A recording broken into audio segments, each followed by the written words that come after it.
منٹو صاحب بھی بعد میں پچھتا رہے تھے کہ میں نے غلط فیصلہ کیا پاکستان کو چن کر.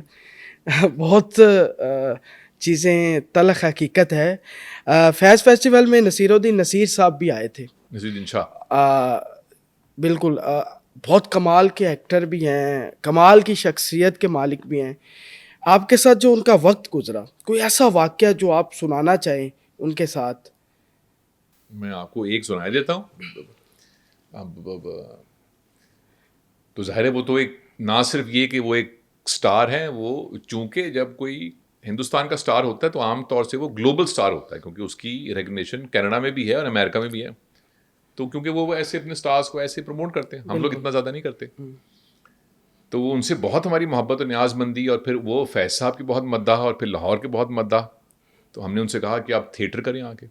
تو وہ تو حیران ہو گئے اس بات پہ کہ لاہور میں. ہم کہا تو وہ مان گئے. تو اب جب وہ آئے تو ہم ذرا کچھ گھبرائے ہوئے تھے. تو ہم نے ان کا کمرہ بک کرایا ایک 5 اسٹار ہوٹل میں, اور ابھی وہ آئے ہیں بارڈر کراس کر کے, اور ہم چائے پی رہے ہیں فلاں فلاں. تو ان کو ہم نے کہا کہ آپ کے لیے گاڑی آپ کو لے جائے گی اور آپ آرام کیجیے, شام کو کھانا وانا کھائیں گے, اور آپ کی جو ٹیم ہے اس میں میک اپ مین ہے, ساؤنڈ مین ہے, اور 2-4 اور ہیں, یہ فلاں جگہ. تو کہنے لگے یہ لوگ کہاں ٹھہر رہے ہیں؟ تو ہم نے کہا وہ فلاں ایک گیسٹ ہاؤس ہے, اس میں وہ چھوٹا سا ایک گیسٹ ہاؤس تھا. کہنے لگے تو مجھے آپ نے ہوٹل میں کیوں کر دیا, وہاں پہ اور کمرہ نہیں ہے؟ یار واہ. اچھا, وہ کوئی طنزیہ نہیں کہہ رہے, وہ تجسس میں کہہ رہے کہ وہاں کمرہ اور نہیں ہے, کہ پھر کیونکہ میں ادھر کیوں ہاں اکیلا, میں اپنی ٹیم سے کمرہ تو الگ ہے, کیوں؟ تو ہمیں ساتھ ہی کر دیجیے. تو وہ جو چھوٹا سا گیسٹ ہاؤس ہے 5-6-4 ہزار روپے 10 ہزار روپے جو بھی, تو وہ انہوں نے اپنا کمرہ چھوڑ دیا ہوٹل کا. انہوں نے گاڑی چھوڑ دی, کیونکہ ان کا جو کرو ہے اس کے لیے تو ایک وین کرائی ہے, کیونکہ انہوں نے اکٹھے جانا ہے. ظاہر سی بات ہے. تو انہوں نے کہا اکٹھے رہیں گے نا, اور وہ 8-10-12 دن تھے. تو مجال ہے کہ ساؤنڈ مین یا لائٹ مین یا میک اپ والا یا سیٹ والا جو اور 1-2 اور ایکٹرز, وہ اکٹھے ہی ہیں سب, جیسے ہمارے اکٹھے بس جائیں گے, چلو مل کے چلتے ہیں. آرٹسٹ ہے نا NSD کے, تو کس طرح بات ہی ساری ہے. یہی ہے. گلزار صاحب کمال شخصیت کے مالک ہیں, اور وہ بھی ہمیں جو دیکھنے کو ملے ہیں وہ بھی فیض فیسٹیول کی مرہون منت ہے. اچھا مجھے یہ بتا دیں کہ گلزار صاحب کتنے باریک ہیں؟ میں نے تھوڑی سی دھاڑی زبان یوز کر لی خان صاحبوں والی کیونکہ آپ تو ان سے ملے ہیں اور ان سے بات بھی آپ کی ہوئی ہے, تو کس طرح مطلب ان کو آپ نے پایا ہے؟ میں نہیں مل سکا ابھی تک گلزار صاحب سے. میں نے پڑھا ان کو بہت ہے, وہ آئے ہیں پاکستان, آئے ہیں لیکن بہت کم دیر کے لیے آئے. پھر ہم نے ان کو کچھ دفعہ کہا, ان کی صحت اجازت نہیں دیتی, تو ہم مشتاق ہیں کہ کسی وقت نکال کر وہ آئیں, لیکن وہ صحت بھی اجازت نہیں دیتی. تو میری ابھی تک بدقسمتی یہ ہے کہ میری ان سے ملاقات نہیں ہو سکی. اس فیسٹیول میں نہیں, ہم تو ہر سال بلاتے ہیں ان کو, کئی سالوں سے بلا رہے ہیں, لیکن ہماری ابھی تک قسمت نہیں جاگی. اور حالانکہ وہ دینا شہر سے ان کو تعلق ہے, آ کے دیکھ کے گئے دیکھ کے اپنا گئے, شہر. تو ابھی تک میری قسمت میں نہیں لکھا ہے. اب اگر یہ ذرا سے تعلقات بہتر ہوں تو ہم ان کے در پہ چلے جائیں گے سلام کرنے ان کو. اللہ کرے بہتر ہو. ویسے جاوید اختر صاحب جب آئے تھے تو بڑا ایک متنازع ویڈیو ہر سوشل میڈیا پہ, میڈیا چینلز پہ, ان کا وہ کہنا کہ پاکستان یہ پروڈیوس کرنا چھوڑ دے. تو وہ آپ کو اس کے بعد کوئی مشکلات کا سامنا کرنا پڑا تھا, اور آپ کا اس پہ کیا اوپینین ہے؟ اوپینین تو میرا جو بھی ہے, مشکلات کا سامنا, مشکلات 2 طرح کی ہوتی ہیں. ایک ہوتی ہیں فرضی مشکلات اور ایک ہوتی ہیں اصل. تو فرضی جو ہوتی ہیں وہ ذہن میں ہوتی ہیں, اور لگتی وہ اصل ہے. اصل ہوتی ہیں. تو سوشل میڈیا پہ جو بھی واویلا مچتا ہے وہ ایک چائے کی پیالی کا طوفان ہی ہوتا ہے. وہ لگتا بہت زیادہ ہے, وہ ہوتا وہ چائے کی پیالی میں ہی. یہ مجھے تب بات پتہ لگی, کیونکہ مجھے کوئی شخص ایسا نہیں ملا, اور میں تو ہر وقت ہی سڑکوں کے اوپر اور مارکیٹوں میں اور مالز میں اور جہازوں پہ اور بازاروں میں گھومتا ہوں. میں کون سے بڑے بڑے محلوں میں رہتا ہوں, تو میں تو بے شمار لوگوں سے ملتا ہوں. تو ان سب کو تنازع معلوم تھا, اور ان سب نے کہا کہ ایسا نہیں ہونا چاہیے تھا. لیکن ایک جس چیز پہ مجھے حیرانی ہوئی, کیونکہ مجھے ہلکا سا ایک خدشہ تھا کہ اس کے بعد لوگ جو ہے نا وہ شاید فیض فیسٹیول کے خلاف ہو جائیں گے, اور اس پہ لان تان ہوگی یا ہم پہ ہوگی لان تان. تو وہ جو لان تان تھی وہ صرف سوشل میڈیا پہ ہی تھی, وہاں نہیں تھی. تو لوگوں نے جو اون کیا ہوا فیض صاحب کو اور فیض فیسٹیول کو, وہ اپنی جگہ برقرار وہ تھا. اپنی جگہ.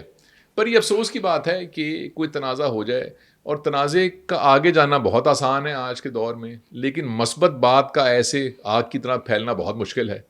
تو کاش کوئی اچھی بات پھیل جاتی بھائی تو اور اچھا ہو جاتا. تو وہ it was very sad for میں آڈینس میں تھا اس وقت, جاوید صاحب کو سننے آئے ہوئے تھے ہم بھی. اب وہاں کوئی 2000 لوگ تو ہوں گے, اور بہت میں تو رش اسٹیج تھا, پر تھا اس وقت, آپ وہاں تھے. بہت رش تھا, اور سارے صرف جاوید صاحب کے لیے آئے ہوئے تھے. انہوں نے کہا چلے تو جی وہاں تو کچھ بھی نہیں ہوا اس وقت موقع پہ, ہم تو اس موجود وقت تھے. کچھ بھی نہیں, بلکہ بڑا لوگوں نے اس بات کو بھی کلیپ ہو رہا ہے, اور اس بات کو کس طرح. اور ایک اور اہم بات وہ یہ کہ اگر فیض فیسٹیول کی اسٹیج کے اوپر متنازع بات نہیں ہو سکتی تو پھر کہاں ہو سکتی ہے؟ کوئی ہونی چاہیے نا بھائی.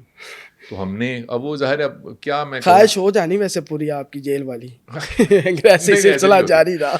تو وہ مجھے صرف افسوس اس بات کا ہے کہ غالباً بہت سارے ساتھی اور نامور لوگ بھی ہیں اس ملک کے. اس ملک میں تو کوئی بھی نامور ہو سکتا ہے نا, کوئی بھی ہو سکتا ہے نامور, اس طرح کے بہت محب سارے الوطن بھی تھے جو بھی ہیں جو وہاں موجود نہیں تھے. تو مجھے صرف افسوس اس بات کا ہوتا ہے کہ بھائی ایک تو دیکھو فیض فیسٹیول کی اسٹیج ایسی جس پہ کوئی کچھ بھی کہہ سکتا ہے. تو اب میں اب بطور پاکستانی بات کر رہا ہوں, ہم نے اپنا دل بڑا کیا کہ آؤ بھائی یہاں آ کے کہو, کیا نا دل بڑا, تو ان کو بھی چاہیے تھا کہ وہ دل بڑا کریں کہ ہمیں بھی وہاں بلائیں.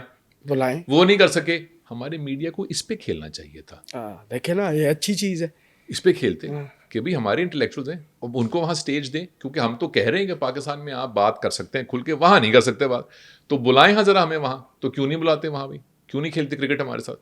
وہ بجائے میڈیا اور ہمارے جو انٹلیکچوئلز یا اسٹارز ہیں وہ اس پہ کرتے کہ دیکھو بھی ہم نے, انہوں نے کچھ اور ہی کہہ دیا, وہ کچھ اور ہی بات بن گئی. باہر صورت اب پاکستان کے جو اوپینین لیڈرز ہیں ٹویٹر پہ خاص طور پہ, ان سے عقل کی توقع کرنا تو کوئی عقل دونوں نہیں ہے. طرف کے رائٹسٹ پسند نہیں کرتے فیض صاحب کو, اور حکومتیں بھی ان کی ہیں. یہ تو ایک عام سی بات ہے. اس فیسٹیول میں کون سی شخصیت جو ہے انڈیا سے آ رہی ہے, تھوڑا سا بتا دیں. بالکل نہیں بتاؤں گا میں, پلیز, نہیں سوال ہی پیدا نہیں, کان میں بتا دیں گے. بالکل نہیں بتاؤں گا. علیحدہ سے کیمرہ بند کر کے پھر میں پوچھ لوں آپ آپ سے. تو آتے ہیں ہر سال, آپ تو ہمارے مہمان ہوتے ہیں, تو آپ سے کیا چھپا رہے گا, آپ لوگوں کے لیے ہی تو بلاتے ہیں, تو اب آئیں گے تو دیکھ لیجیے گا. نہیں, ہم نے کہا چلیں پوڈ کاسٹ کی رونق بڑھ جائے گی اگر پہلے پتہ چل جائے. آپ کو ایسا کیوں لگتا ہے کہ میری خواہش ہے کہ آپ کی پوڈ کاسٹ کی رونق بڑھ جائے؟ میں تو رونق کی گھٹانا چاہتا خوش فہمی میں نے کہا خوش فہمیاں تو پال ہی سکتے ہیں نا, ہوں, ان کو دور کرنا چاہیے. ہو گئی ہے اب تقریباً. لیکن بڑا مزہ آتا ہے سر فیض فیسٹیول میں, اور بہت سارے اسٹوڈنٹس آتے ہیں اور بہت کچھ حاصل کر کے جاتے ہیں, اور یہ اسی طرح سلسلہ اللہ کرے یہ چلتا رہے, اور رکنا نہیں چاہیے. اور آپ سے مجھے بڑا اچھا لگا گفتگو کر کے, دل تھا کہ مزید اس کو آگے لے کے چلوں. انشاءاللہ آپ سے رابطہ رہے گا. اگر آپ دوبارہ ٹائم دیں ہمیں تو ہمارے لیے بڑی یہ خوش قسمتی ہوگی کہ دوبارہ آپ کے ساتھ بیٹھیں گے اور ایک انٹلیکچوئل ڈبیٹس کرتے رہیں گے, اور مختلف ٹاپکس کے اوپر, تاکہ لوگوں کا فائدہ ہو. بہت سارے لوگ ہیں جو ابھی بھی گروم ہونا چاہتے ہیں, ایسے لوگ ہیں جو سننا چاہتے ہیں, کچھ اچھا سننا چاہتے ہیں. ان کی سماعتوں میں ابھی بھی وہ مثبت جو رویے ہیں وہ ان کے جسم کے اندر ہیں, اور وہ چاہتے ہیں کہ ہم کچھ اچھا سنیں. اور اب ایک چیز میرے ذہن میں کھٹک رہی ہے کہ پاکستان میں کچھ لیفٹ کے لوگ تھے, جیسے سبت حسن صاحب کی بات کروں, ماضی کے مزار اور موسیٰ سے مارکس آپ نے پڑھی ہے؟ جی میں نے پڑھی, دونوں پڑھی ہیں. اب پاکستان میں بین ہو گئی تھی, ماضی کے مزار ہو گئی تھی, موسیٰ سے مارکس تک تو مل ہی رہی تھی. تو کیا نہیں رہی کہ مل رہی ہے؟ میرے پاس تو ہے, میں نے حال ہی میں خریدی ہے دوبارہ. ماضی کے مزار مل رہی ہے, ہاں مطلب پہلے نہیں مل رہی تھی. پاکستان میں سب کچھ مل جاتا ہے,